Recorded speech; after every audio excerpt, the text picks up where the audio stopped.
Hello everyone, welcome to Raji home style. నేను మీ రాజేశ్వరి అండి. ఈరోజు రాజీ హోమ్ స్టైల్లో బెండకాయ వెల్లుల్లి కారాన్ని ఏ విధంగా తయారు చేసుకోవాలో చూసేద్దాము. బెండకాయ వెల్లుల్లి కారానికి ముందుగా కావాల్సినవి బెండకాయలు. నేను ఇక్కడ 1/2 కిలోమైన బెండకాయలు, ఫ్రెష్ బెండకాయలు తీసుకున్నానండి, లేతవే. ఈ బెండకాయలని శుభ్రంగా కడిగేసేసి తడి అనేది ఏమీ లేకుండా కాసేపు ఆరబెట్టేసుకోవాలి.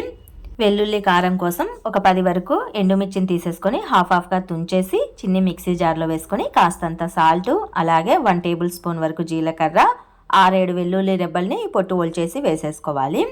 వీటిని పౌడర్ లాగా మిక్సీ పట్టేసుకోవాలండి. మెత్తగా సాఫ్ట్గా పౌడర్ లాగా మిక్సీ పట్టేసుకోవాలి.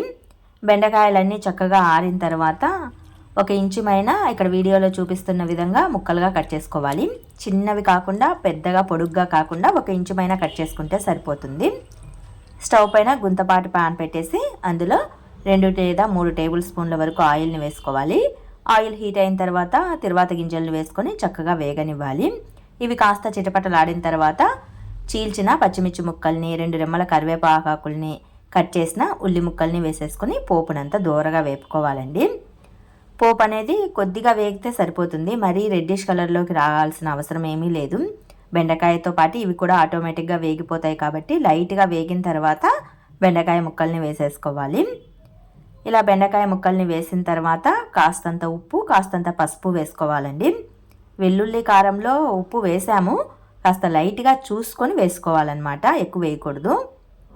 ఇప్పుడు స్టవ్ని లో ఫ్లేమ్లోకి టర్న్ చేసేసుకొని జస్ట్ ఒక 5 to 10 మినిట్స్ పాటు వీటిని మగ్గించుకోవాలి లో ఫ్లేమ్లోనే.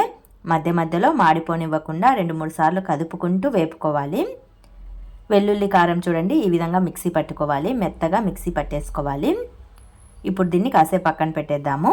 బెండకాయలన్నీ ఈ విధంగా మెత్తగా మగ్గిన తర్వాత చివరన ఫైనల్ స్టేజ్లో ఉన్నప్పుడు స్టవ్ను ఆఫ్ చేసేసుకొని వెల్లుల్లి కారాన్ని వేసుకోవాలండి. స్టవ్ని అలాగే ఉంచేసి వెల్లుల్లి కారం వేసేసామంటే కారం అనేది కాస్త మాడినట్లు అనిపిస్తూ ఉంటుంది, అంత టేస్టీగా ఉండదు వెల్లుల్లి కారం బెండకాయ రెసిపీ. సో స్టవ్ని ఆఫ్ చేసేసి వెల్లుల్లి కారం వేసేసుకోండి. కారం కారంగా ఏదైనా పప్పుచారు, రసము ఇలాంటివి చేసుకున్నప్పుడు ఈ బెండకాయ వెల్లుల్లి కారం రెసిపీ అనేది రైస్లోకి చాలా బాగుంటుంది. కంపల్సరీగా అందరూ ట్రై చేయండి. మనం కారం ఎంత తినగలమో చూసుకొని వెల్లుల్లి కారాన్ని వేసుకుంటే సరిపోతుంది. ఇంతేనండి, సింపుల్ పద్ధతిలో బెండకాయ వెల్లుల్లి కారం రెసిపీని తయారు చేసుకునే పద్ధతి చాలా బాగుంటుంది. మరి మీకు ఈ రెసిపీ ప్రిపరేషన్ వీడియో నచ్చినట్లయితే మరికొన్ని ఇలాంటి రెసిపీస్ కోసం do subscribe my channel. Thanks to watch this video.